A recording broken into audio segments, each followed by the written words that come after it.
More families, basically. Rear brothers and older sisters. Had families. Good evening, everyone. Please take your seat. I call this council meeting of December 17th, 2019 to order at 7:32 p.m. Please rise for the Pledge of Allegiance.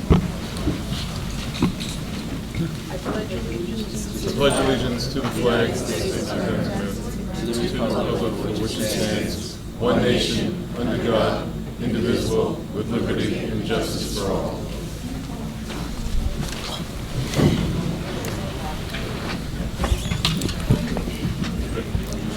Will the city clerk please read the Open Public Meetings Act? This meeting is called pursuant to the provisions of the Open Public Meetings Law. This meeting is included in a list of meetings notice sent to the record and advertised in said newspaper on January 31st, 2019, posted on the bulletin board in the municipal building, and has remained continuously posted as the required notices under the statute. In addition, a copy of this notice is and has been on file, has been available to the public and is on file in the office of the municipal clerk. Proper notice having been given, the municipal clerk is directed to include the statement in the minutes of this meeting. Roll call, please. Councilman Cobb. Here. Councilman Cohen. Here. Councilman Hamer. Here. Councilwoman Rosenberg. Here. Council President Glenn. Here. Also present is Mayor Michael Wiles, City Attorney Bill Bailey, and Interim City Manager Jewel Thompson-Chin. Our first order of business are special presentations, and it's a great honor to have these presentations this evening. I'd ask the mayor and the chiefs to, or deputy chiefs, to come forward and introduce those being recognized. And why?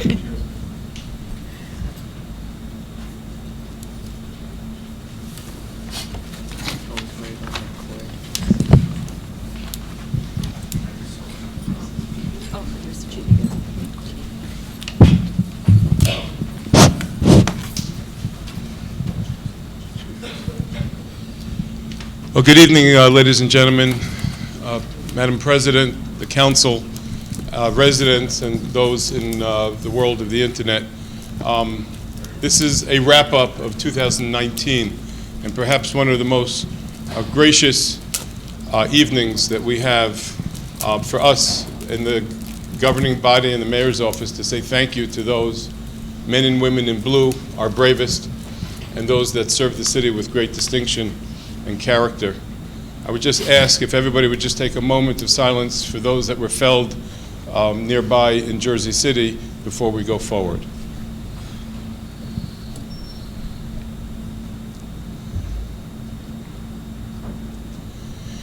We live in trying times, and we make decisions here, and we hope and pray that people go home to their families at night.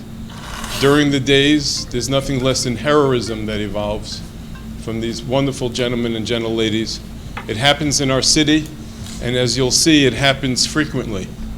God has graced our city with men and women of great moral strength and character, physical prowess, and a sense of good judgment, and we're going to hear this evening from our chiefs about the actions of their officers and their staff. I'll ask the police chief to get started. Good evening, everybody. It's an honor to stand before you, as the mayor said, with the emergency services, police and fire. The men and women of our agencies go out and put their lives on the line every day, and we serve our community thanklessly in some cases. And this is one of the moments that we're able to thank the personnel that go out and do a good job. We have this evening several members of the department, both civilian and sworn officers, who are involved in saving a life. And quite often we're required to go out and deliver a new baby and bring a life into this world. And in somebody who was very ill, and we were able to revive them and bring them back, which is very important. We had a postal worker who works for the Englewood Post Office who had fallen ill, succumbed to a heart attack.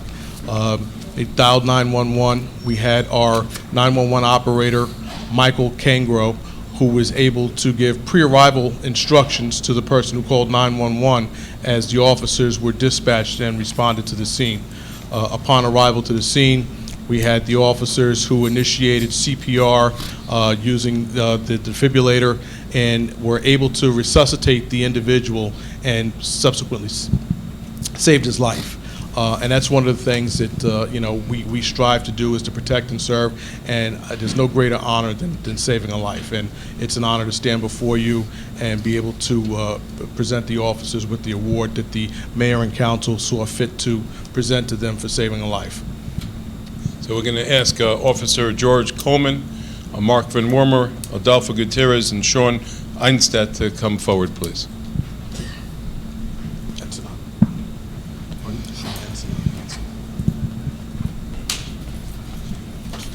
Actually, Officer Ensenada is actually working right now. He's out on an emergency call, so he's a little delayed. So we have Officer Coleman and Officer Gutierrez here to receive their awards. All right, so I think I'd like the council to join us for a photo, but we'll wait till everybody comes up from the other honors as well. We'll take one photo then. That's quite fine. Okay, thank you. Pardon? Yeah. Do you have the awards?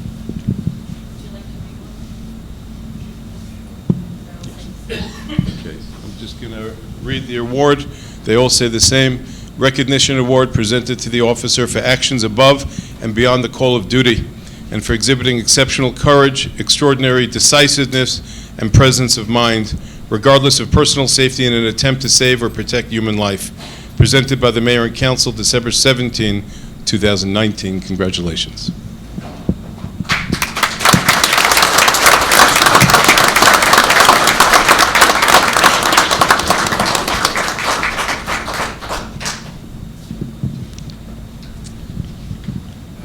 Okay. Thank you, Chief. We're going to turn to our fire chief.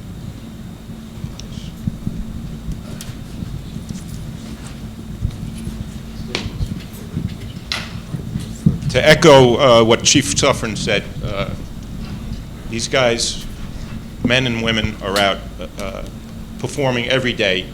When you're asleep, when you're awake, 24/7, they're here serving and protecting the citizens of Englewood.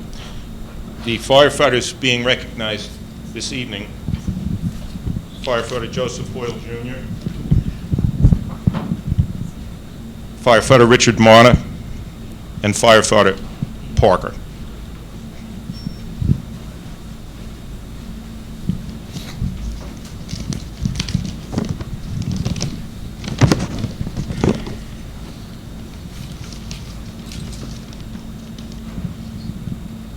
On March 24th, 2019, the Englewood Fire Department was dispatched to 130 West Englewood Avenue, which is the McKay Park Ice Arena, for an automatic fire alarm. Units arrived on scene, and the building was in the process of being evacuated. Members observed a white cloud of smoke coming out of a door on the side of the building.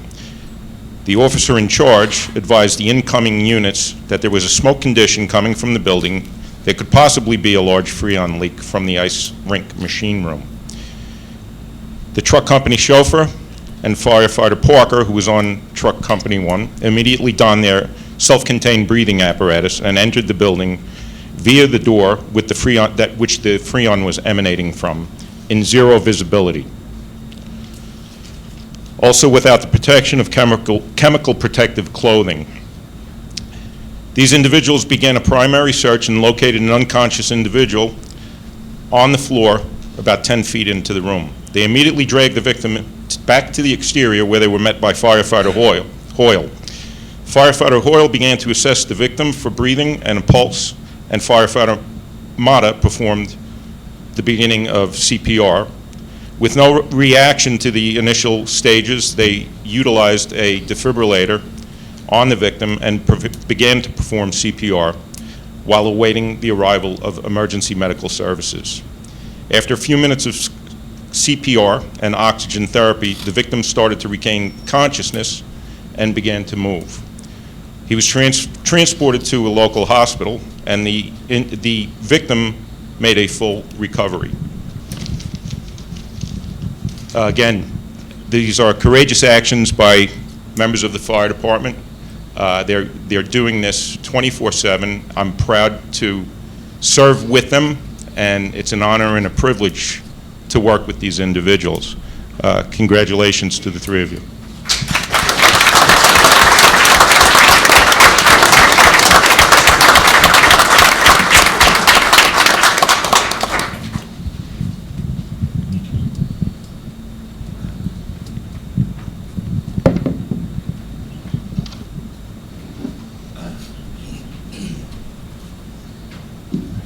Mr. Jenkins here this evening? Okay, I'll introduce, will the DPW workers please come forward? Caesar, please. Caesar and Venton? Thank you.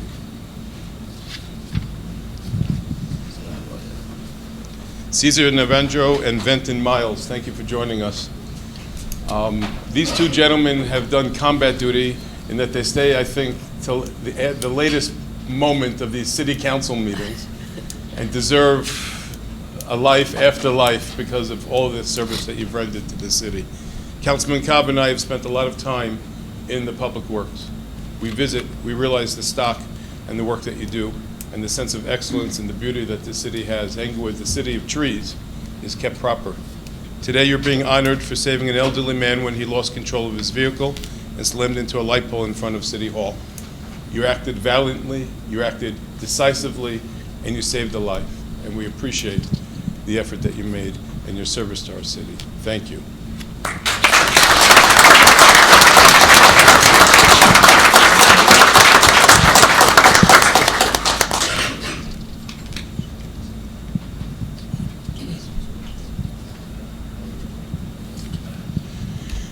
Chief?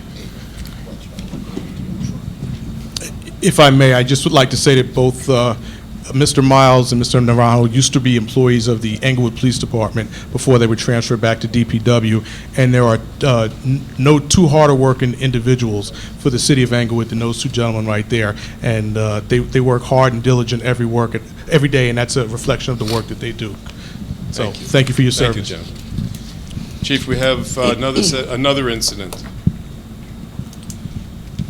We obviously, as part of our normal day-to-day operations, we go out and we enforce the laws of the state motor vehicle and the state 2C regulations.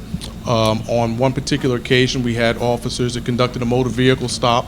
During the motor vehicle stop, they were using their techniques and they were able to discern that there was something awry with the vehicle and the occupants of the vehicle.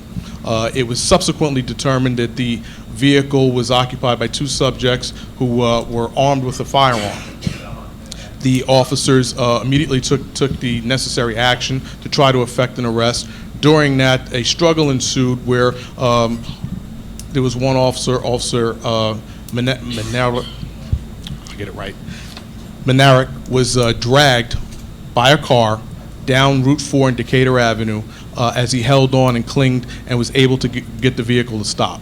Officer Gallo, who was also present, was able to take the other person into custody and then subsequently assist in the arrest.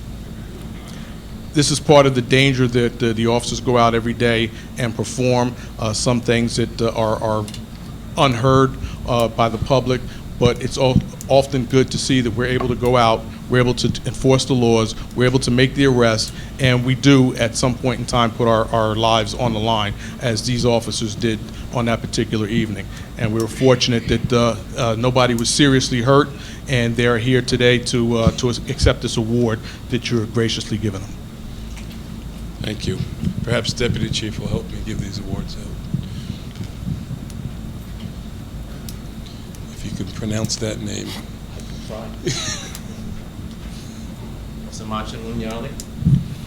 Lovely.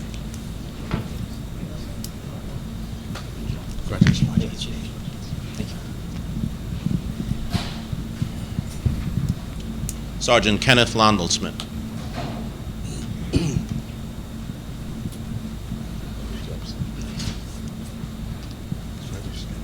Officer Anthony Gallo.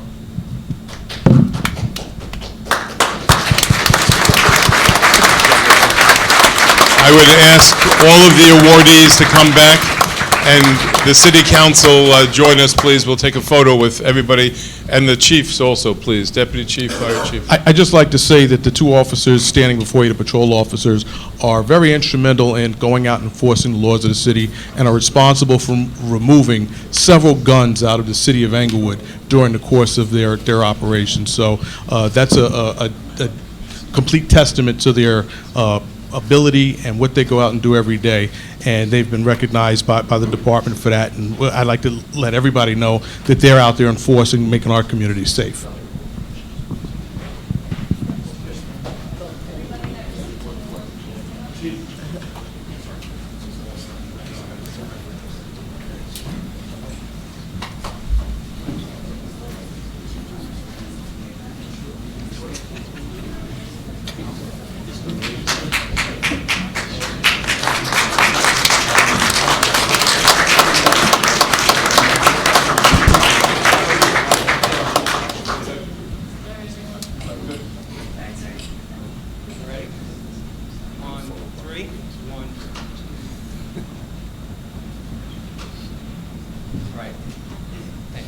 Thank you, everybody.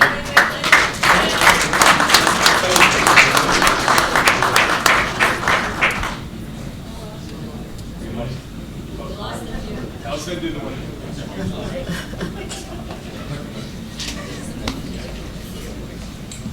And for those of you who saw Hill Street Blues, let's be safe out there, gentlemen and gentleladies. Let's be safe.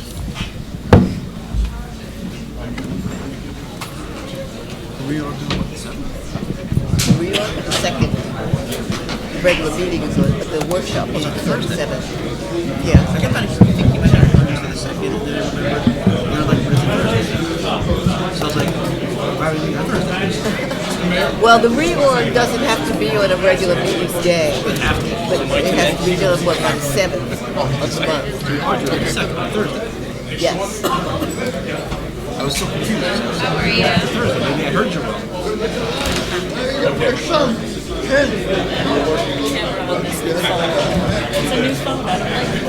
So it's 7 o'clock. How's it going? I think it's going to be 6:30. You're going to review the time for the meeting. On a Thursday. Yeah. Ladies and gentlemen, shh. If you could just stand in place. Officer Sean Ensenat returned from his emergency call. Again, on behalf of the governing body and my office, and a very grateful city, we thank you for your service, for, again, your decisiveness, your presence of mind, and again, without any regard for for personal safety, trying to protect America's and Englewood's human life. Thank you.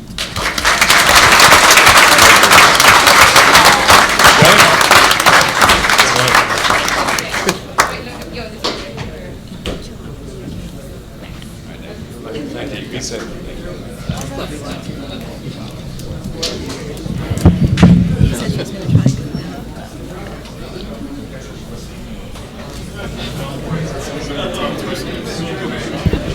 I noticed it.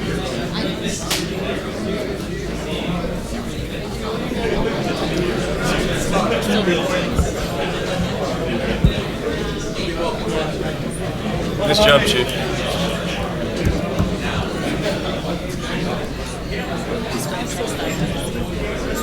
Oh, where?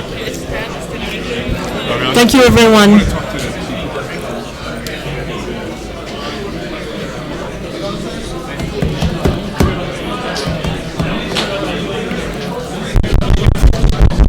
Thank you. Good evening. Thank you. All right, now they're going. Next, we have a motion and a second to approve resolution number 273 of Council's special budget workshop meeting. Is there a motion and a second? Minutes, motion, second. So moved. So moved. Second? Good night. Second? Second? Second. Roll call, please. Councilman Cobb? Yes. Councilman Cohen? Yes. Councilman Hamer? Yes. Councilwoman Rosenberg? Yes. Council President Glynn? Yes. I figured. I declare the motion carried and the minutes duly approved. Next, we need a motion and a second to approve the bills and claims, resolution number 274. So moved. Second. Discussion? I didn't hear the motion. Page one. Page one. Item number 2. Mr. Kaufman. Oh, inflatable boat. I want to know. Who's going to answer? You're going to answer? Okay, Tom, come up here.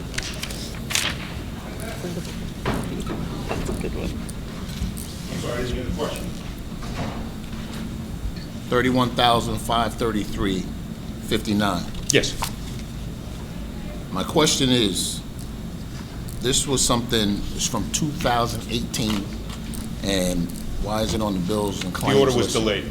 Why was that? The vendor, took quite a while for the vendor to get it to us.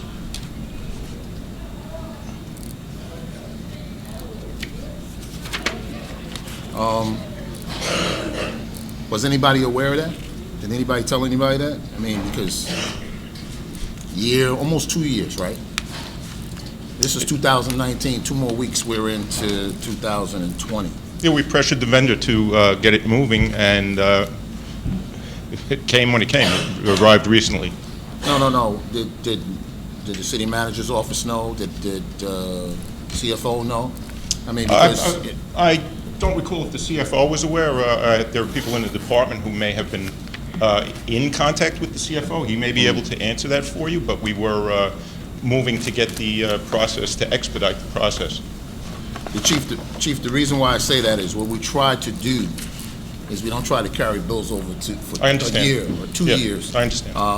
And so, maybe that's a conversation we have to have, with the CFO and the city manager or whatever, just to let us know that something's out there, as opposed to us finding it when it says it's 218 and we're at 219 at the end of You understand? We 2019. try to And expedite. What is the use of that? We have a boat now? Do we have one now? Yes. And so that one is not... That actual unit was purchased a number of years ago. It is less effective than the one that was recently purchased. We do have a number of incidents. We can still use that for bigger incidents or incidents where we have greater depths of water. I would not myself have purchased the initial boat.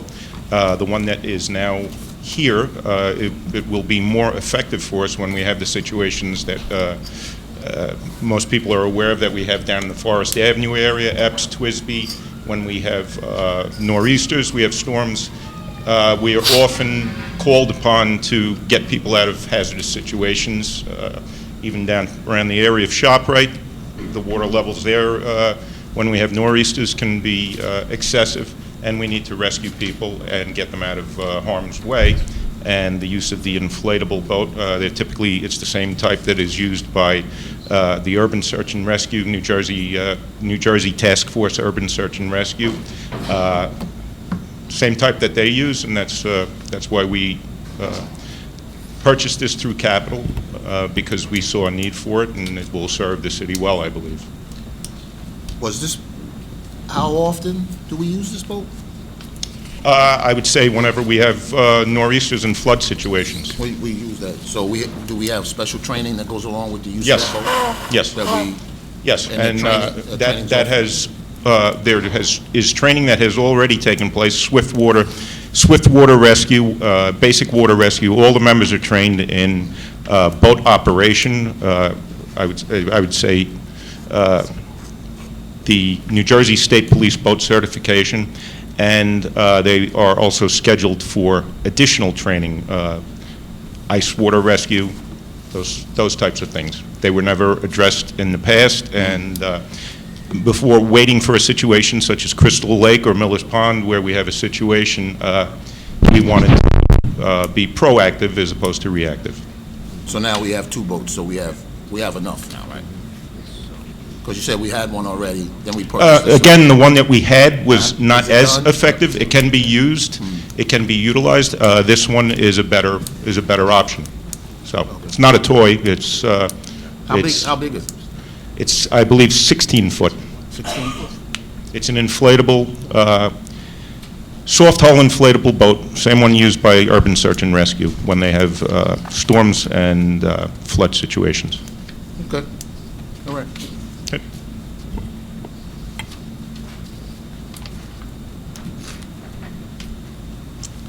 I have one question about the compressor on page 1 of 3, down about halfway through, 10,846. Is that money still the money that we've already approved previously, that are coming out of that? It came out from insurance, so we got a check, so the insurance is paying for this. Oh, so, okay, so we're not really, we're just, Yeah. okay, all right. All right, I'm done. Anyone else? Roll call, please. Councilman Cobb? Yes. Councilman Cohen? Yes.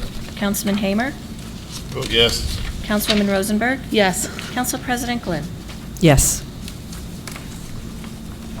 Okay, next, we have public comment on agenda items. Does anyone from the public wish to speak about any of the resolutions on the consent agenda, numbers 275 to 281?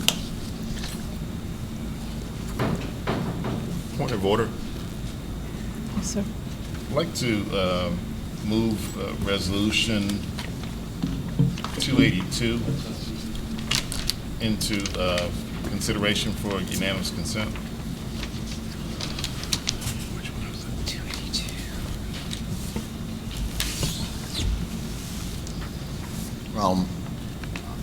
And I'd like to separate 281. Okay.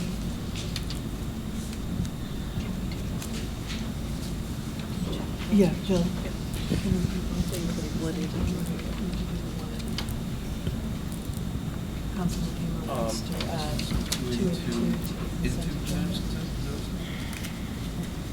Yeah, you can do it. Since Councilman Hamer went first, I would just, Okay. Do we need to add this? yeah. So there was a motion, so you need a second. Right. Is there a second to add? Second. Roll call? This is to add 282 Resolution to the consent 282 agenda. to consent. Okay. Councilman Cobb? Yes. Councilman Cohen? yes. Councilman Hamer? Vote yes. Councilwoman Rosenberg? Yes. Council President Glynn? Yes. Okay. If I may, just with respect to Councilman Cobb's request, that doesn't require a motion, it just can be removed from the consent agenda. Yeah, I just want Yeah. to walk through this because It's funny to if add I it. see it, it's the first time we've seen that. Yeah. I just want you to. And I can explain Yeah, that I want you, when you yeah, get that's to what, that, sir. that's what I want you to do. Okay, sorry for the delay. That's okay. Please come forward and state your name and address. My name is Chaim Pupko. Pupko is spelled P-O-U-P-K-O. I live at 324 Autobahn Road.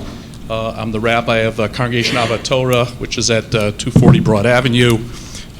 Synagogue has been here in Englewood for 125 years as of next month. And we have a congregation of 700 families, and we're Sabbath observant, which means that one full day a week. There's a large increase in pedestrian traffic from Friday night to Saturday evening. I've lived in Englewood now with my family for 15 years, and I've watched as Broad Avenue has become more and more dangerous. 2 Friday nights ago, a member of my congregation was struck by a speeding car, sustained very serious injuries, is on a long road to recovery, but is expected to make a full recovery, thank God. And I think it's really time that we address slowing down the traffic on Broad Avenue. It's turned into a Palisades Parkway. Broad Avenue is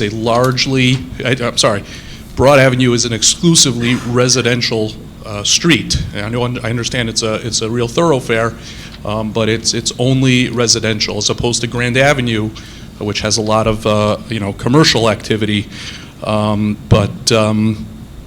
it's gotten very fast, and I'd like to see measures taken in order to slow down the traffic, which is why I'm speaking in support of number 280 to extend the traffic study that's already begun on Broad and Huguenot to the Meadowbrook Road intersection where the incident occurred, and I became aware that there actually already was a traffic study of Huguenot and Broad, so Meadowbrook is between Huguenot and Van Nostrand, so that would kind of really complete the last piece of that study.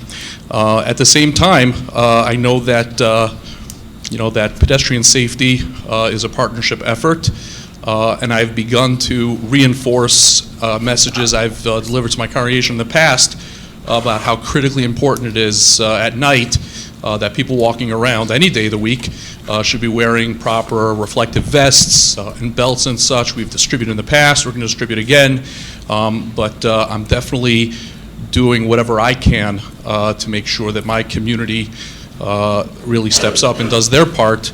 But at the end of the day, and I won't repeat myself anymore, but I really respectfully ask the council to take into consideration the fact that Broad Avenue needs to be slowed down. Thank you. Thank you very much. Anyone else? Yes. Hi. How does this work? Hi. Hi. Brian Kudowitz, 175 Van Nostrand Avenue.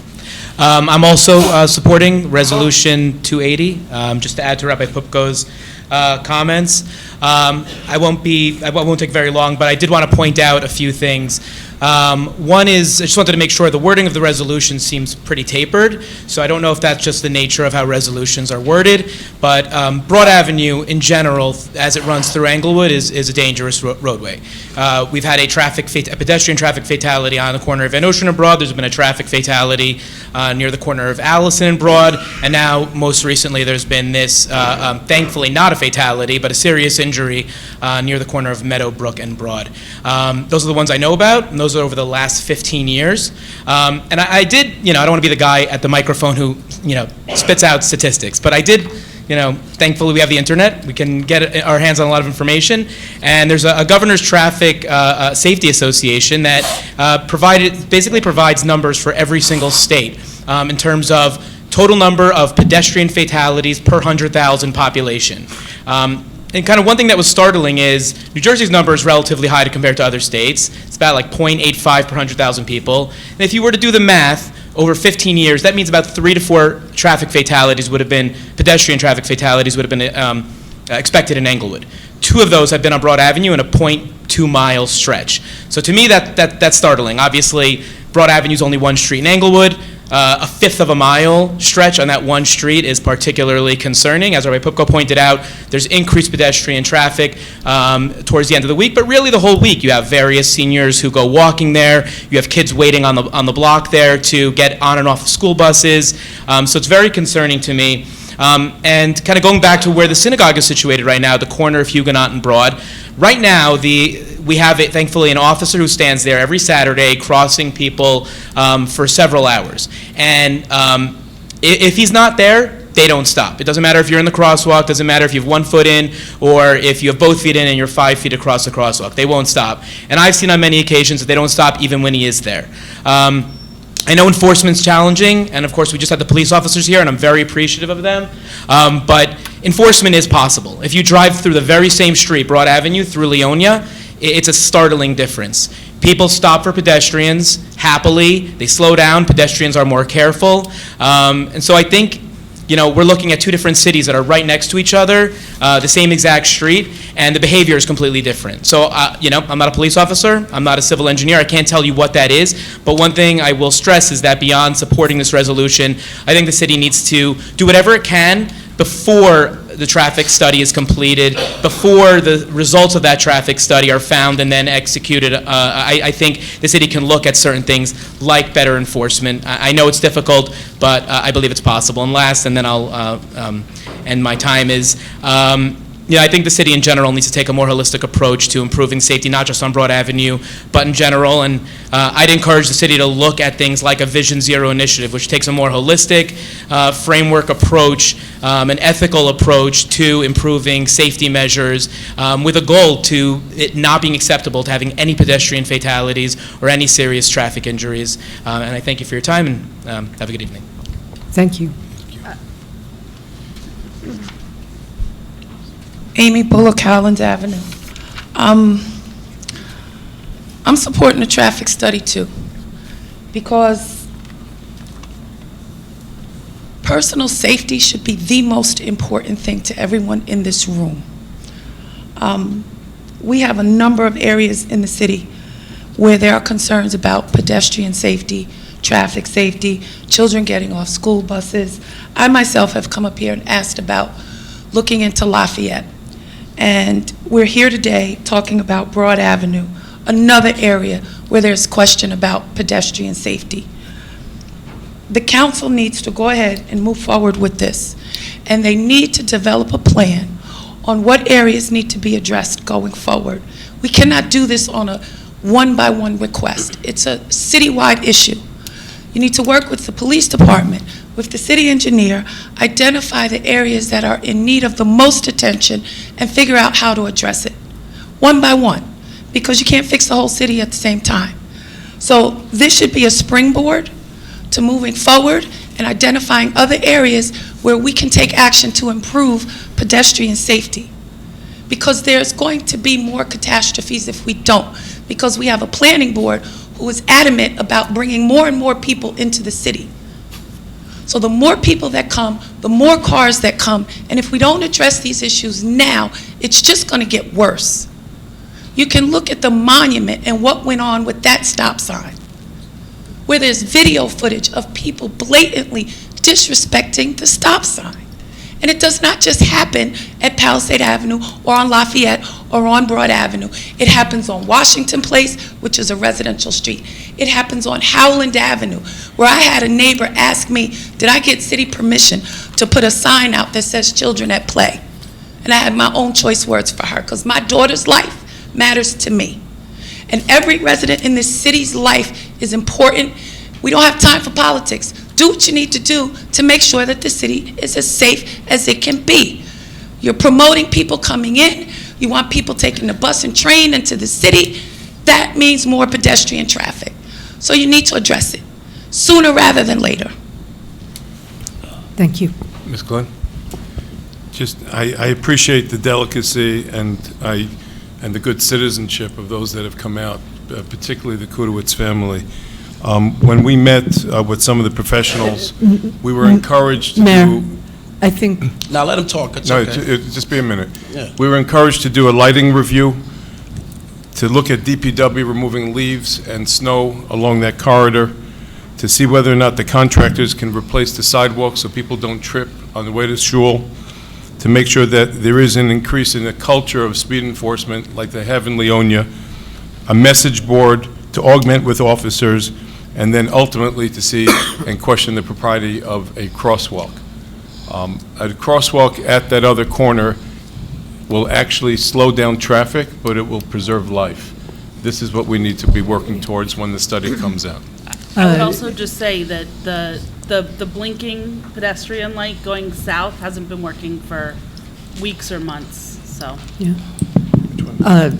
Since we're on this, at the suggestion of the city manager, everyone on the council is going to put forth recommendations to have city recommendations for areas that need to be investigated with traffic studies as part of the capital budget in 2020. Sir, the floor is yours. All right, Rick Willoughby, Englewood, New Jersey. I got some bad news for the rabbi. Okay, the more Englewood starts to build and build and build, the more we're going to have what's going on in the valley coming up into the hills. Now, when Leonia was proactive and tried to stop some of the traffic going to the side streets, the city engaged them in a lawsuit. Quite naturally, you have people coming onto Route 4, off of Route 4, and as Ms. Bullock stated, and as I've stated on many occasions, Englewood is becoming the 7th borough of New York. And once that 7th borough initiative is completely materialized and we see it to fruition, it's probably going to be building up in the 2nd ward and up in other wards because of pure greed. So these traffic studies and everything that we're going to try to do to prevent traffic is not going to really be productive for the simple fact that every place you go in the city, you have dangerous intersections. And it's a lot of out-of-town drivers, a lot of New York drivers, new drivers that are not familiar with the, with the rules and regulations here in Bergen County. They drive like people in Manhattan. When you go to Manhattan, you're like, oh, this guy's from New York. This is how they drive. And a lot of people that don't have any regard for, other people walking in the street, that don't understand other people's cultures, and then they're just gonna ride like it's a regular Friday, Saturday afternoon. So it's like, there needs to be signage that lets people know clearly that people are walking back and forth, as well as I've asked for signage at my son's school to let people know that this is a school, or to where, parents feel safe crossing the street. So again, the more that greed, continues to put our lives in danger, maybe people could eat their money, because we're never going to be safe with all these cars that are running up and down these streets. You have some of your elected officials to blame for that. So that's what's going to happen. Thank you. Anyone else to speak about the resolutions? Yes, Pete Jansen, 589 Ridgeland Terrace. On Resolution 281, this is the engineering services to prepare a vacant land analysis. What is the scope of the vacant land that they will be looking at? Is it just residential space, lots, or open space, or even green acre space? Mr. Bailey. If I could just give a little background quickly, because there's the city had a period of judgment of repose from affordable housing obligations that expired May 31st, 2019. The city's special COA council attorneys filed an action in the court to extend that immunity. And part of that is now an analysis needs to be done in terms of what the city's responsibility for providing affordable housing is going forward. We had a court conference about a week and a half ago with the judge, and a special master is appointed who's a planner by the court, who's essentially the eyes and ears of the judge.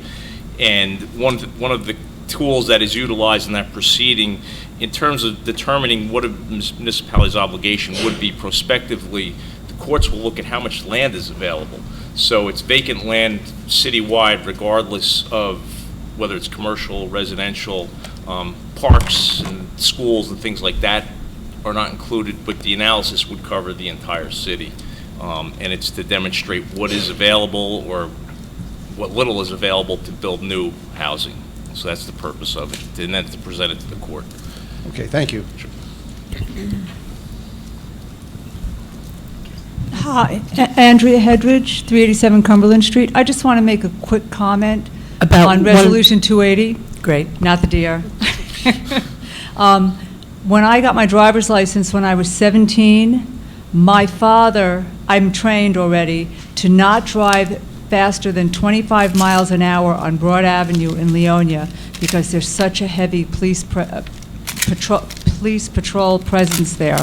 I tell my husband, I told my kids when they got their driver's license, never go above 25 miles an hour. That includes 28 miles an hour because they will ticket you. So maybe that's something that the police could do in Englewood. Thank you. Thank you. Councilman Cohen. Thank you. A few quick things, all relating to the traffic study. One, this traffic study is critical for a number of reasons. One, obviously, because of we're seeing the accidents of pedestrians in that, based on the numbers that Mr. Kudowitz had mentioned, but numbers we all know because we all know what's going on there. But also because having an active traffic study now on Van Ostrand and Broad, and having another traffic study on Huguenot and Broad, this is the centerpiece to make sure that whole corridor can be properly examined so that we can see what traffic calming measures can be implemented for that corridor and look at it as one corridor, not as just independent entities there. So whenever you want to put in, if ultimately it's a question of stop signs or crosswalks or whatever other kind of things we need, to be able to look at it as one corridor, this is the last piece of that puzzle from that part of Broad, where the street is wider and where those accidents have been prevalent and at a much higher rate than anywhere else in that immediate area. So this particular traffic study has that crucial importance to getting done, so we can look at all those numbers together. One other thing, I also do want to very much thank Rabbi Pupko. There was he did communicate via electronically to the entire congregation about the responsibilities that the congregation has and the community has as well in showing that partnership. It's not just a question of talking about it, but Rabbi Pupko actually took the initiative to get that done even before this meeting today, talking about the reflective vest, talking about the responsibilities that we have for leaves and snow removal to make sure that individuals make sure to have the opportunity to go on the sidewalks and make sure that all of us are working in partnership together. And to respond, to other comments that were made as well, we definitely need to be looking at all of the real hotspots like this throughout the city. I'm happy, to support, any traffic study in any portion of the city that has these kind of issues. And, I very much encourage my colleagues to bring those to the attention of the council. I'm happy to support them because we need to do this, wherever it's necessary. In this particular matter, today I wanted to bring Meadowbrook, in this area to the attention because it's something that I know in the second ward is of critical importance. But we need to make sure that we're doing this across the city and making sure that pedestrian safety is paramount to everything we do. One other quick thing also. It was mentioned multiple times about the Vision Zero initiative that New York City has, which has been taken very seriously in New York for the past 4 or 5 years now. If the council so inclined, I can make sure to I can attempt to have folks who run that initiative or invested in that initiative in New York make a presentation to us about what it is that entails besides just the 25 mile an hour speed limits. It's part of a whole initiative, and I do have some of the relationships in New York City government that I can bring to make a presentation in that regard if the council is so inclined to hear something of that nature. Thank you. Any other comments from the public? Was it comments from the public or is it comments from the council? I just want to know. Well, there was some discussion around the resolutions that seemed worth having. Because I think it's a little disjointed right now because Mr. Bailey was going to explain something. So we had a motion, right? We're going to vote or something? No, we haven't. Or can we speak? First, we'll speak about 281 in a moment after we go forward. I can speak about 280. I just don't want to be, I just want to make sure we're in order here, because it seems a little different, because Mr. Bailey did, because Mr. Jensen asked him about 281, and he spoke about that. That was the ordinance that I wanted to have pulled, so we could have a conversation about that. Correct. Then we're speaking about 280, so can we, also, what do So, we do? I Just wanna know. think the sequence of events is that we vote on the ordinances that are part of the resolutions that are part of the consent agenda, and then we'll get to the one that you asked to be pulled. That's not what I'm asking about. I understand that, but I'm saying that 280, we can speak about that right now. That's what I'm saying. That's what I'm asking. Sure. Because, everybody else spoke about it. I just want to make sure. Yeah, if you have something on 280. No. Yeah. Because 280, please, go for it. Because I just want to, I want to set the record straight that I emailed every council member about this issue, right? Yes, you did. And it's more than just the speeding. It's if you look at it, and I said i.e. because Broad Avenue and Lafayette Place run parallel to each other as well. And I said it was a lighting issue, which I asked Franz Volsi, and I CC'd the city manager to do a light study too, because at night you can't see the people when they're on either Broad Avenue or Lafayette Place, and they speed there. And I asked Deputy Chief Halstead to check the speed to make sure that, and I didn't know what the speed limit is on Broad Avenue, but I said if it's 35, we need to consider reducing the speed. However, I'll tell you, we've reduced the speed on Lafayette Place to 25, and they still going down there. So you know, I think that these traffic studies, while we're in traffic study mode, yeah, we could do one at a time, but we should do them all. We should come up with the streets, and that's what I asked for. But not only that, the lighting issue, and I said lighting areas as well, because there are areas that are not lit well. People cross the street, and you know, before you know it, they're in front of you. So I think that this needs to be, as somebody said in the public, you know, we need to be smart about this. We need to have a plan how we execute this thing, especially because it's wintertime, it's dark, kids are walking from school at 4 o'clock and it's dark at night. So we need to, you know, get together, and I think that us, along with the police, we should maybe, and the city manager, and come up with a plan to how we can just try to make this a little bit more safer until we install whatever we're going to install and implement whatever we're going to implement on that point of view. And when we do something, we need to inform the public of what we've done, so they're aware of what we're doing and whatever the plan is and how we want to execute that. So I think there's more work to do, much work to be done, but I think that this is something that we should consider a priority across the city of Englewood as well. And we should check the speed limits. I know that Sandy Greenberg, one person that complained about it, she always said it should be 25 miles an hour. 35 on the county roads, that's a whole nother different story. We have to address that with the county, but I think that, you know, if we say we want a city of 25 miles an hour, we should consider trying to do something like that. Citywide speed and enforcement is what somebody else said. You know, you go to Leonia, you get enforced. You go to Tenafly, if you're over 1 mile over, you're getting pulled over. So we need to do those things as well. That's my 5 minutes. All right, thank you for that.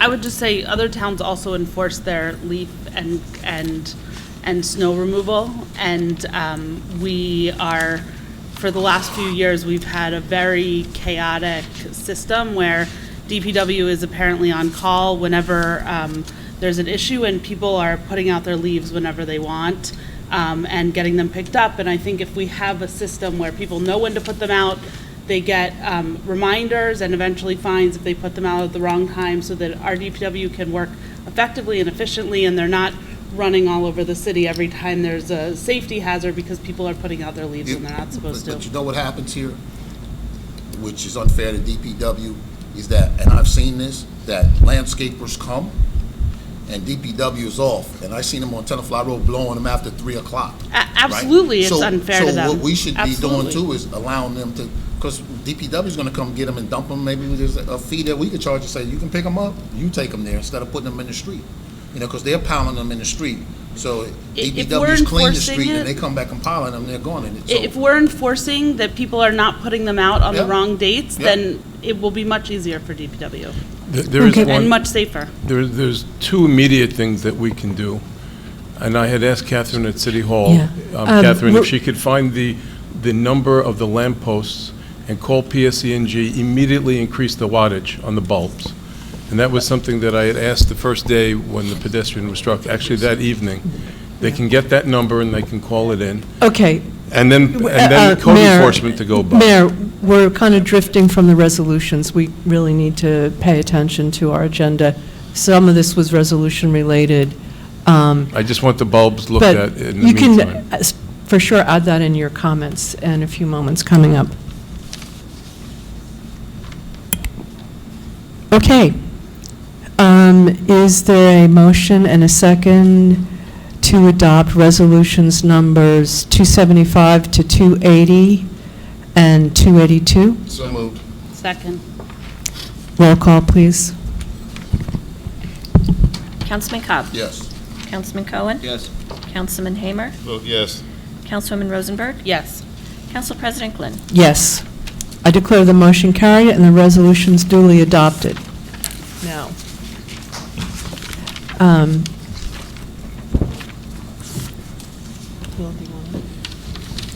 Yeah, I didn't mean to jump ahead, I was just trying to respond to Mr. Jansen's question. Yeah, maybe we could just go through it real quick again. Yeah, so And then we can with vote on respect to 281, the purpose of that is to do a vacant land analysis, which is, as I briefly indicated, is an analysis done by the city planner to actually identify vacant property within the city for the purposes of the court being able to determine what the city's affordable housing obligation would be going forward. And this is a statewide type of thing. This is not unique to Englewood, because, we're very developed, unlike other areas in the state, and that factors into what the judge would determine would be the city's obligation going forward, because the city had met its obligation through May 31st, and in fact, due to some good things that the governing body and the councils have done over the last 5 years, we actually have more inventory beyond what was obligated from that we'll get credit for going forward. So if there's any other questions, I'm happy to. Let me ask you, will this analysis be available to the public? Yes, once it's completed, yes. So we can put that on the city website? Yes. Once it's completed. And how long, is there a time frame? The judge indicated she'd like to have it done within 60 days. Oh, okay. So really 60 days from January 1st. When I explained to her the council schedules and had it had to be approved, she was understanding. So pretty much gave the city to March 1st to get that done. Any other questions on Resolution 281? Is there a motion and a second to approve Resolution number 281? So moved. Second. Roll call, please. Councilman Cobb? Yes. Councilman Cohen? Yes. Councilman Hamer? Vote yes. Councilwoman Rosenberg? Yes. Council President Glenn? Yes. I declare the motion carried. Excuse me, the resolution carried. Next, we have communications from mayor and council members. Mayor Waltz? Thank you. Good evening. And again, I was humbled by Brian Kudowitz's words just now, extremely articulate, and I urge the council and the city management. We have an interim city manager. There are a lot of moving parts, and right now it's a lighter schedule at City Hall to look at the lighting element, to find the numbers on the poles, call PSE&G and get the increased lighting as a stopgap immediately, and moving over this, moving very quickly on this report. As far as the chronicle of the city, I cut a ribbon recently to the Black Box Performing Arts Center on East Palisade Avenue. In a post-Amazon world, we're looking for more experiences, and we thank them for moving from Teaneck into our city. We expect to have a lot of activity. We're also looking for citizens now to participate in the various boards, and appointments are up. Please send resumes into City Hall. I'm making appointments to meet with people. If you're interested in serving on the boards that the council and the mayor has a privilege of appointing, feel free to reach out. I had the privilege with some members of the council to go to the DPW holiday luncheon. My family and neighbors and volunteers once again delivered food baskets with gift cards and to residents at 111 West Street for Thanksgiving. I want to thank the Housing Authority for fish fillet, chicken fillet, for ShopRite, and a lot of other wonderful residents that came forward. And I would like to also thank Derek Boone, who followed suit and did his annual meal as well. I had the privilege of helping my father, assisting my father at a book event in a very important case that he had on December 5th. We had a holiday tree lighting and a visit from Santa on an Englewood fire truck that Saturday evening. I met last week with the Elks Lodge, which really needs help right now. They're about $150,000 shy from having everything done. We need to make sure that that fixture remains. It's about $50,000 that they could use to once again open their doors where they can have revenue, and I expect to be moving that along. We had a winter party this past Sunday at McKay Park Rink. We honored the fire department just a little while ago for the speedy and decisive actions that they took to save one of the leaders in that area. I was happy to see that he was busily working and that the community was enjoying this. The Englewood Fire Department ended their toy drive, making rounds to pick up all the donated gifts. Yesterday, we had a holiday glam at the Women's Rights Center at Town Center with reality stars and other people. I really tip my hat to their efforts. Everybody needs a pick-me-up in this time of cheer, and the Women's Rights Information Center has extraordinary traction. I urge everybody to contribute and participate. This afternoon, I participated at the Choral School for awarding Ms. Teresa Manziano Teacher of the Year.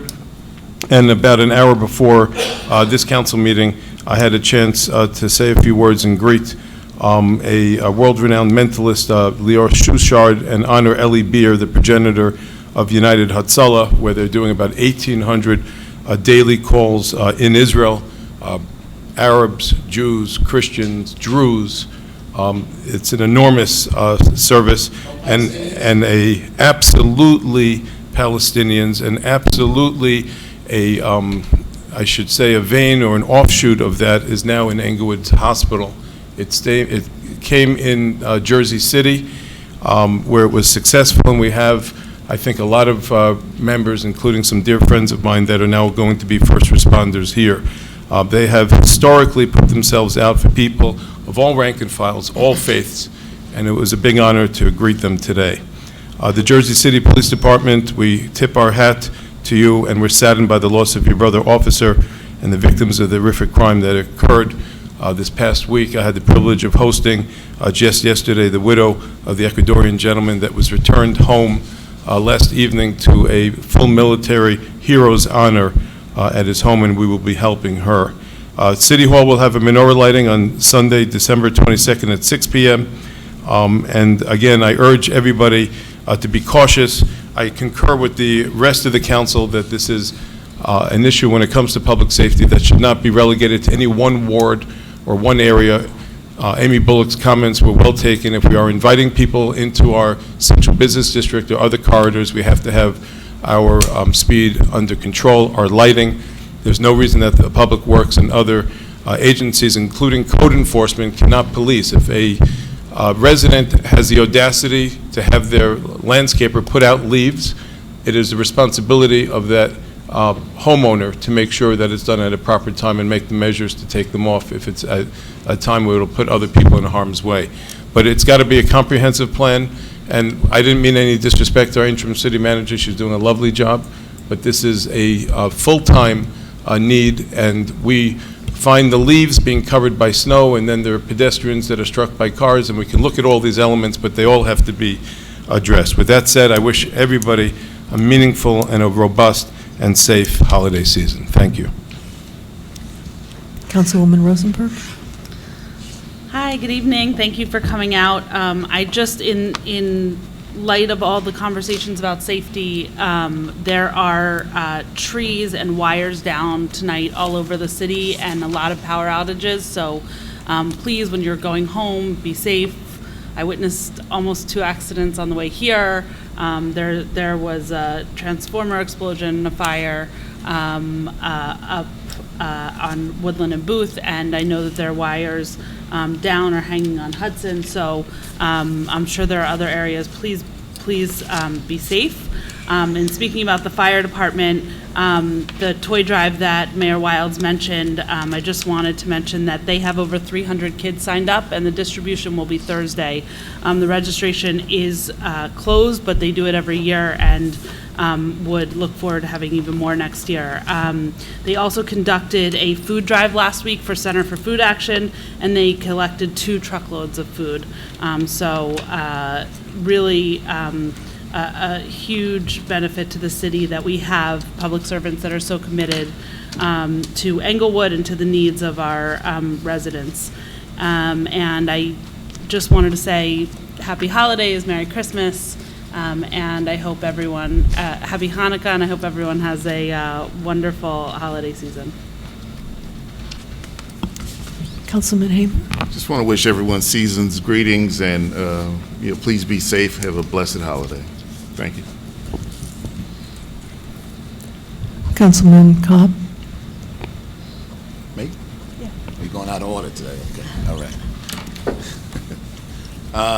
right. First, I'd like to thank everybody for coming out. And what I want to thank everybody also is challenging this council year-long, whether we get it right or get it wrong. The people who come here are we have to understand that we are of service to you, not, and this shouldn't be something that's self-serving. I encourage everybody to not only attend council meetings, but to attend planning board meetings. Yesterday, with much disappointment to me, a project was approved at 15 Dean Street. And, you know, there's some good development, there's some bad development, and the points I made last night were that, again, this is in the 4th Ward. This development, by nature, will be six stories high, 65 feet, 115 apartments. It's at the Mitchell Simon site. And what I tried to tell the folks is that when they said that this was good for the neighborhood, I said, how's that? You know, there was no affordables, there was no nothing. So, you know, at the end of the day, there were some affordable concessions, but it wasn't, and it really doesn't meet the requirement of affordables that we are working on to put on the books, that we have a draft ordinance. And what I think the point I'm trying to make is that when you don't attend the meetings, and I've heard comments, oh, nobody's here, so they don't care. But I don't believe that people don't care. You know, people have to work, people have to take care of their kids, and maybe they just can't make it. But it doesn't mean they don't care. And what is our responsibility as elected officials are, we have to represent the people. You know, that's why people are not there. If people are not there, we got to say that. You know, in a vote last night, when I was the only person that didn't vote for this project, you know, and I said, you know what, you have to understand that, unfortunately, if it doesn't affect them, they just say, okay, let's approve it. But we have to understand that, you know, what this impact means. And I think somebody said tonight, listen, they're going to keep on. They're going to start building all across the city. And you know what? People bought into Englewood, whether you have a $200,000 house or a $2 million home, they bought in it for suburbia. If somebody in the 4th Ward, they want suburbia just like somebody in the 2nd Ward or whatever. This is what they bought into. So that needs to be respected, and that needs to be understood. But where this building's going to be, you know, it's already a tough spot right there on Dean Street, so we're going to add more to it. And when you look at the infrastructure, I don't know if our infrastructure, you know, the way we've had problems, you know, with that building and all these buildings on Englewood Avenue, that building will be taller than all those buildings on Englewood Avenue. People have to understand, I said it has the canyon effect, you know, but, you know, my main point is you have to come to these meetings and you have to voice your opinion about that. And, you know, some people didn't even realize that Dean Street's in the 4th Ward. You know, so, you know, here again, the biggest buildings, the more recent buildings are in the 4th Ward. And it's the alleyway.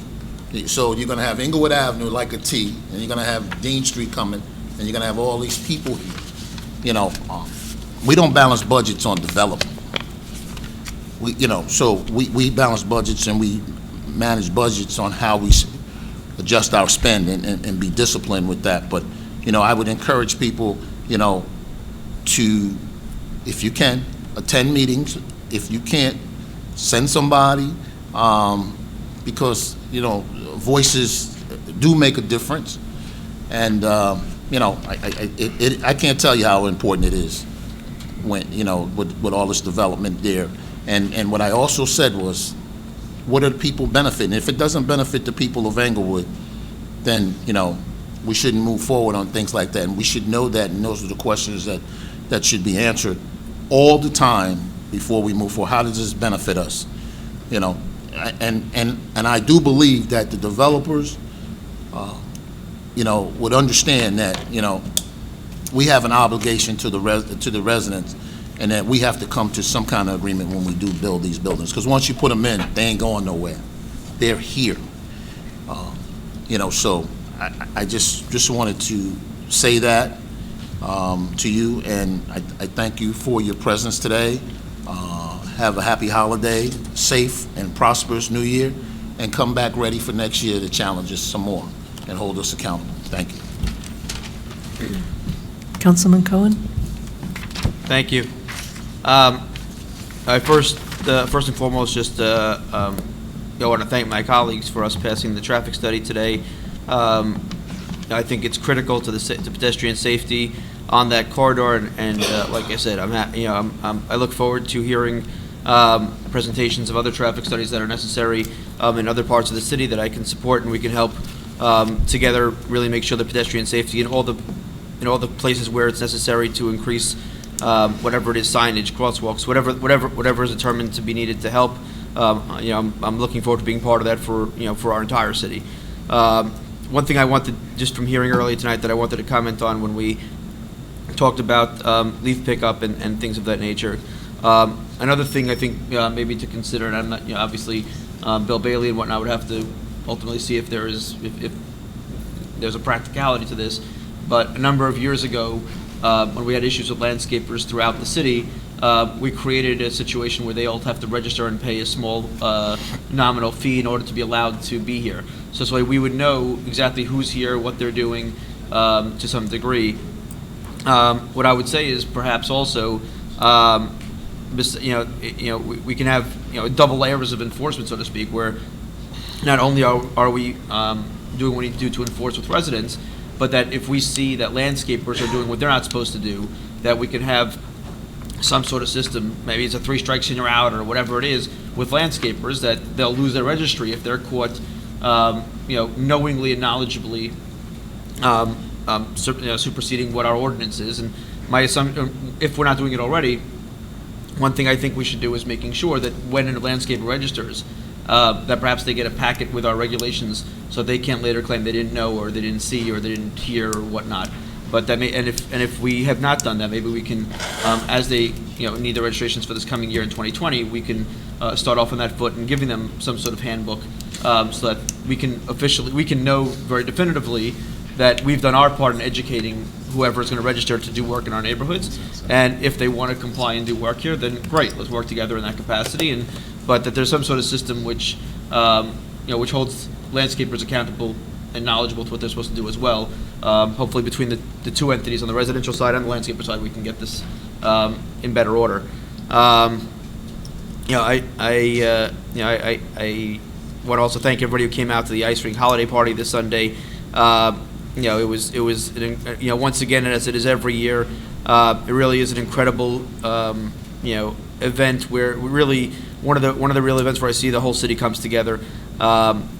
Seeing kids kids from all 4 wards skating together, playing together.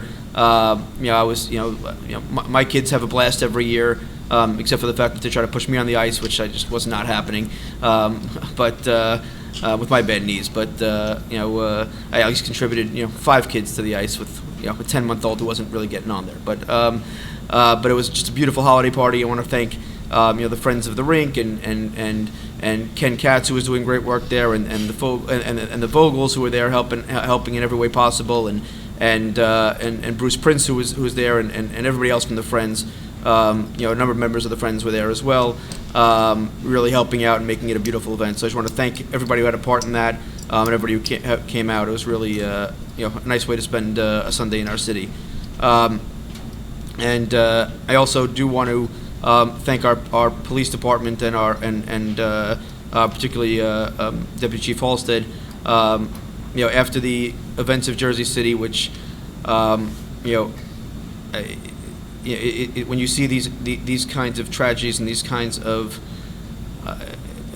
there's no describing what it is. I mean, I in my professional capacity, I was on site, not too long after, and just walking on shattered glass and seeing bullet holes in a near a synagogue and in a supermarket and where everything it just really tears at you and makes you want to do whatever possible to make everybody safe. And we had some outreach from a number of institutions in our city that were nervous based on the information coming out that might be other targets or whatnot. And and our city police were very responsive in trying to make sure that whatever measures needed to be taken to make sure that, folks in Englewood were protected in that regard. They did a very good job in making sure to do that, and were incredibly responsive. So during that very difficult time, I just want to thank our own police department and really just have our hopes and prayers with the victims and with their families tonight. Besides, I just want to wish everybody a happy holiday and happy holiday season, and look forward to seeing everybody in the new year. Thank you.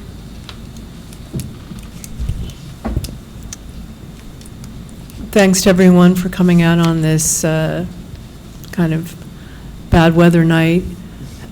Your presence is appreciated, as noted by many of my colleagues.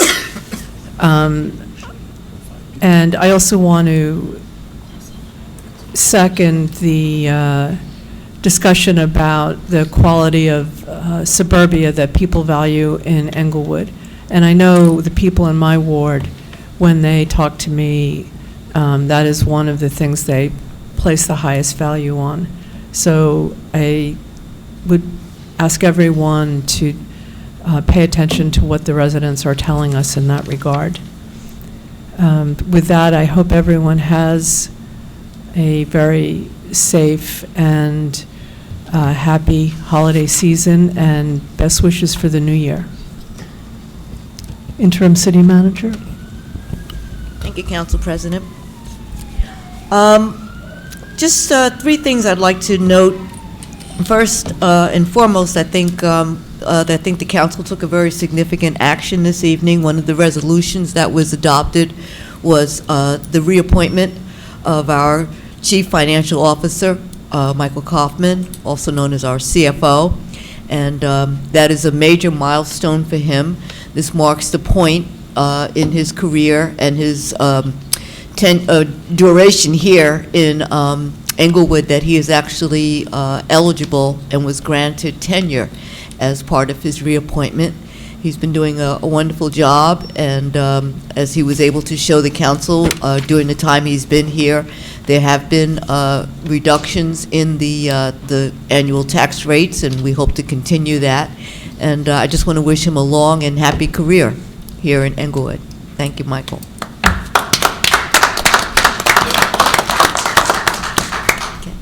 The other things I would like to note, as you know, Suez is doing extensive lead lining, and that work unfortunately does lead to some occasional road closures. They do give us their schedules on a frequent basis, and we do publicize that information. We did have an incident recently where they made a change almost overnight, and as a result, some of our commuters were caught off guard by finding that their bus had been rerouted. We will definitely try to avoid that in the future, but one of the major changes that they also made as part of that rescheduling was that they have advised the city that they will suspend all of their infrastructure work during the period of December 23rd through January 3rd. So that's one of the things that we appreciate. Residents will not have to worry about that during the holiday season when they will have family and friends visiting. The other thing, just want to remind our residents and the others who listen in and take advantage of the wonderful shopping in downtown Englewood that we will be offering free shopper parking in our downtown special improvement district from December 20th to December 31st. Just to go back briefly to the issue of Suez and street work in general. As you know, we've been working a lot on communication and trying to expand opportunities to get accurate and timely information to residents. We are working on our, what we call our general announcement system, and that will be up and running in January. But in the meantime, I think it's important, we just want to remind residents that you also have the ability to go online and register for Nixle. That's N-I-X-L-E, Nixle.com. That is a slightly different system. It is a public safety system that is countywide and that is utilized extensively by police, fire, and emergency services. And one of the largest benefits that you can get from it, once you register, it's up to you who you would like to hear from, but you can select your specific community, whether it's your home community or areas where you travel on a frequent basis, and you can choose to get text messages or emails about street closures in real time. It's important because the work that Suez is doing is not going to end immediately. It's going to be going on at least through 2020 and probably into early 2021 as well. And as you've already heard, we're also looking at extensive work on Route 4 at Grand Avenue and Jones Road.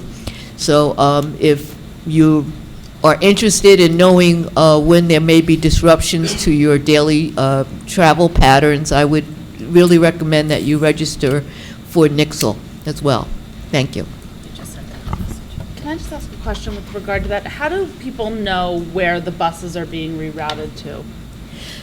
Typically, the police send out the information on Nixle, but more importantly, we have signage available.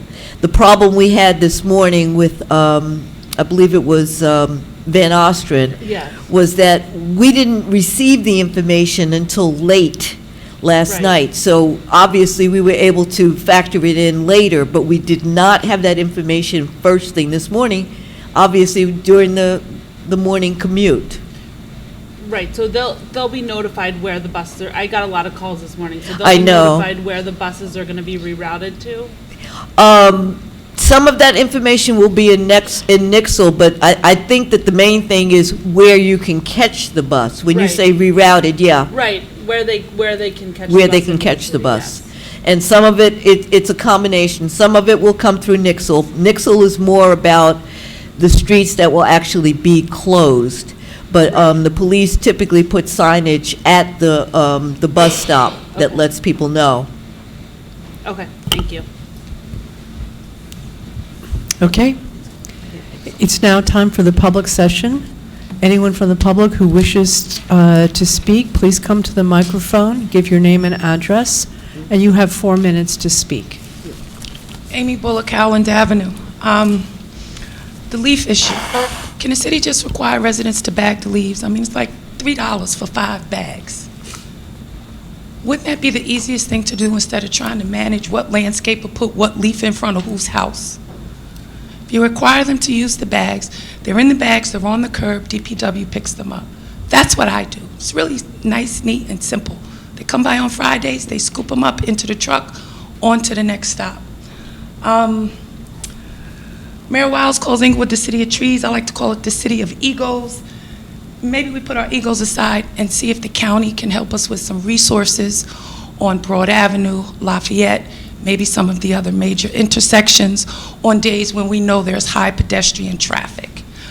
Our sheriff is an Englewood resident. I'm sure he'd be willing to engage in the conversation. Just something to consider. Councilman Cobb reiterated that you guys have been elected to serve us, and he's absolutely right. And it is difficult to get to the meetings. I have to leave now and go get my 9-year-old from a babysitter. I can't be at every meeting that I'd like to be at. So maybe we can give consideration to having the planning board meetings and the Board of Adjustment meetings available over YouTube, the way the city council meetings are available now. And I also want to point out, the planning board and the Board of Adjustments, we didn't elect them to serve us, they were appointed. So I don't know those people. They don't know me. I've never had a conversation with them about what I'd like Englewood to look like. So maybe that's something we need to give consideration to also. Are these people chosen to serve on these boards? And what are the requirements as far as them actually engaging with the members of the community for whom they are making these major decisions? They can't make a decision on my behalf because they've never had the conversation with me. And my guess would be they've probably never had a conversation with 95% of Englewood. So maybe we need to look at some of the requirements for being on that board, and maybe that should include them participating in community forums, not just having planning board and board of adjustment meetings that single parents like myself can't make, or that seniors who struggle to come out at night can't make, or parents who have to work second shift can't make, and so on and so on and so on. So to Mr. Cobb's point, yes, you are here to serve us. I'd like to think you would relay some of that information to us, but we should do a better job on identifying how the planning board and board of adjustment appointees can better understand really what the residents want, because my guess is they don't. Thank you. Yeah, Rick Wilby, Englewood, New Jersey. I mean, unfortunately, to answer Amy's question, the mayor points the people to the planning board, and pretty much they have instructions to do his bidding. So that's the reason why these projects are built, not for the benefit of Englewood, but for the benefit of those that appoint them to continue the degradation and environmental racism and the gentrification to push black people out while pretending to be black people's friends. So anyhow, Mr. Mayor, I was very intrigued by your show of support for our racist president, and I was wondering if you and Van Drews took a ride down to Washington to pledge your allegiance to a racist and an anti-Semite, okay, and a bad individual sitting in the White House that called white nationalists very fine people, okay? I mean, I tried to understand Mayor Wiles, I really do. But the more I tried to wrap my brain about your narcissistic tendencies, the less and less I could communicate or even try to participate, okay, in what we have as a horse and pony show that is supposed to resemble a democracy. I've heard some of the stories about how you feel about people that look like me, and you yourself have confirmed that those stories are in fact true. We're talking about a man that your political party, and again, I don't claim any political affiliation, but here you go to Washington and tell him that he has fighting anti-Semitism in his DNA to pander and to posture at one of the worst possible times in recent memories. For what? It didn't make any sense to me, okay? And you're an immigration lawyer. Why do you ask him about his immigration policies? He favors chain migration for some of your clients, but not for any indigenous people that you represent, mainly Spanish-speaking people, okay? He favors white power, but he doesn't favor black power or treating black people with any level of respect that our many, many years of building the society should give us. Or you just feel so self-entitled that it is your manifest destiny to go and represent Englewood to this well-proven child molester. The list goes on and on and on. Okay? And nothing against, people that, are opportunists or photo ops or people that, love to put 10-foot mirrors in their house and look at themselves every day. But let's think about the city of Englewood and how that reflects on the black community. Okay? And shame on some of these political organizations and some of these so-called leaders that haven't censored you and haven't told you to your face, all right? And out of respect for Michael Cohen's son, because he still watched the meetings, right? I won't curse you out, but that's what I would do, okay? Right here, right now. But I'm pretty sure you troll my page enough to know how I feel, and shame on you, okay? You're either gonna be a mayor for everybody, or you shouldn't pretend to be a mayor for one person while you're not a mayor for the entire city of Englewood. You talk about love and diversity. You talk about embracing people. Okay, I want to tell you that over 50% of the world is Semites. People in Yemen are Semites. The Kurds are Semites. The Palestinians are Semites. So how is fighting anti-Semitism in his blood? There's black Semites. There's non-religious Semites. Even some white folks are Semites. Okay? But you only could, equate that to your religious affiliation, if you even believe in a God. But I'm pretty sure that you're greater than your God with your mindset. All right? So we need to do better. All right? You don't represent me. You don't speak for me. And I know you don't like me, even though you pretend to. Okay? But the feeling is mutual.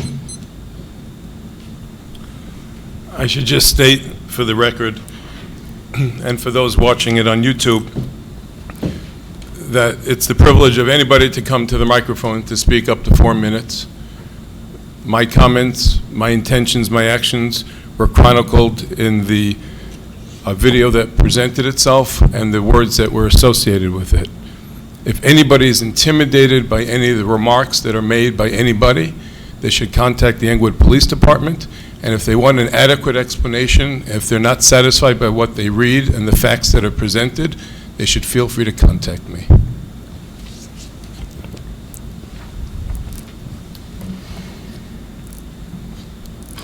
Charlena Fields Hobson, Oakland Street, Englewood, New Jersey. As a matter of fact, I represent, I guess I could say, my 92-year-old father because he is the owner of that property on Oakland Street. Mr. Cobb, you and I had a little short discussion a little while back. What prompted me to run here, because I can't attend all these meetings either. I have a 92-year-old with dementia. I'm the caregiver and a breast cancer patient. So I can't run down here every time there's a planning meeting or council meeting. But Mr. Cobb and I had a little discussion. Sub pumps have to be dealt with.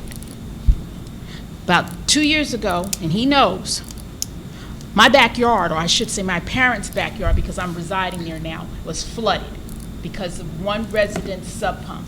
The neighbor next door, her basement was flooded with almost 3 feet of water, not once, but twice. She's an elderly woman who had recently lost her husband.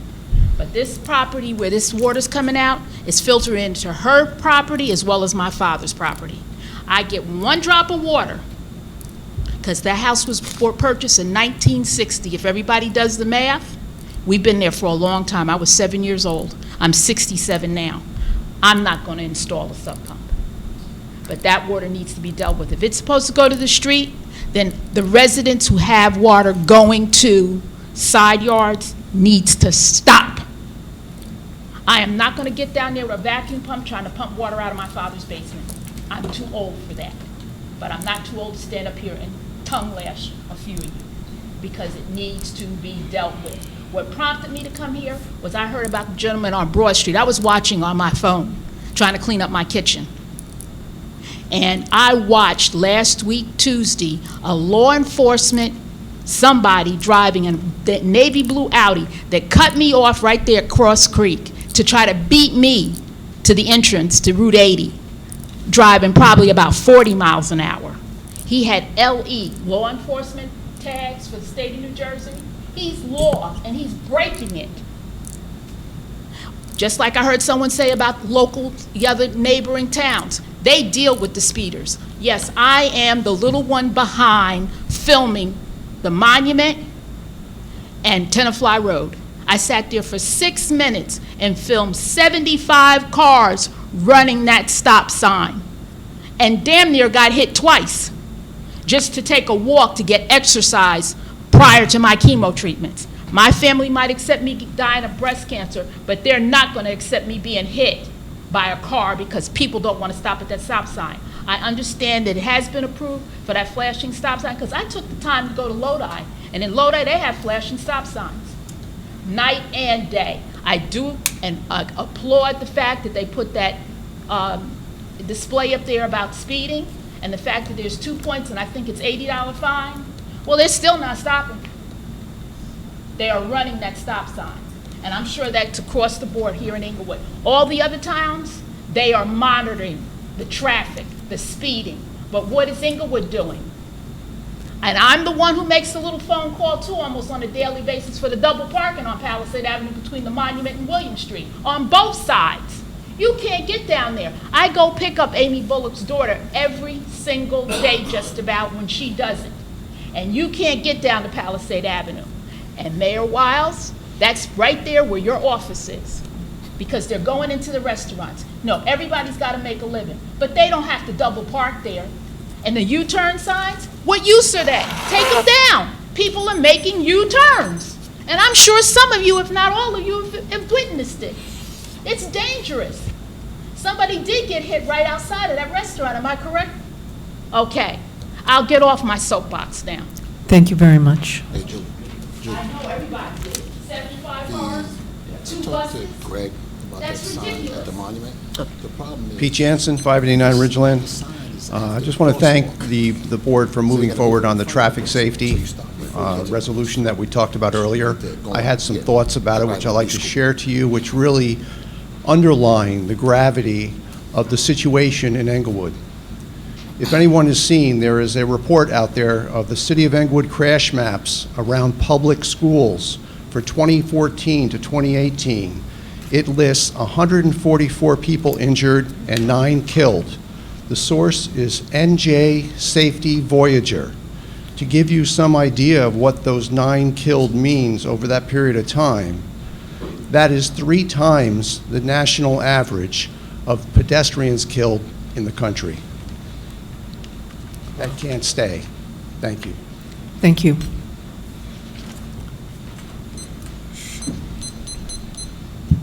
Good evening, Jack Silberman, 320 Murray Avenue. Three things. One of them, the first thing is the EEC meetings, which I left Ms. Glenn a message. We had spoken briefly, but I didn't get an answer back. We've been more than a few times kicked out at 10 of 9 at the library. And a few years ago, we were moved into the library told we would not have a time limit. And in the beginning, we were able to just, leave late if we had the meeting went late. And now we've been told that that's not the case. We need to be given a different venue. Perhaps second Monday of the month here would be another place to be putting us. But these meetings don't have a time limit. EEC needs to be given the same credibility, and given if we have to go late because we're talking about a few different subjects that go late, we need to have that ability to do so.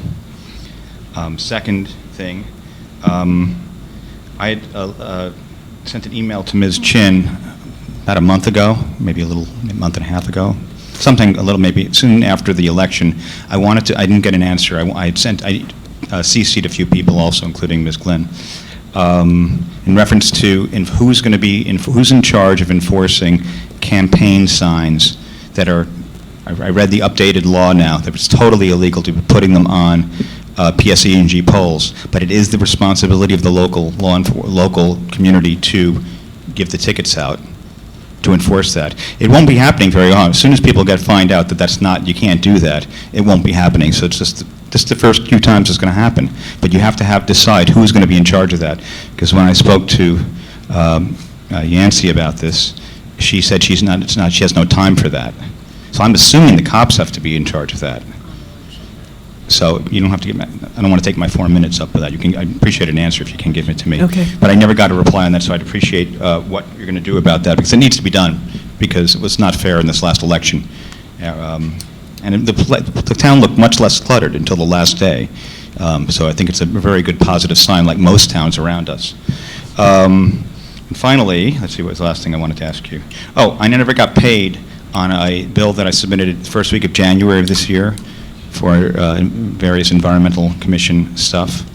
I got paid on reimbursed on the bat houses, half of which have been put up, but these other expenses, I don't know, $450, $500, something like that. It's not been paid. I left messages. I spoke to Norma about it. I spoke to Catherine about it 2 months ago. I spoke to Norma about it a month and a half ago. She was going to look into it.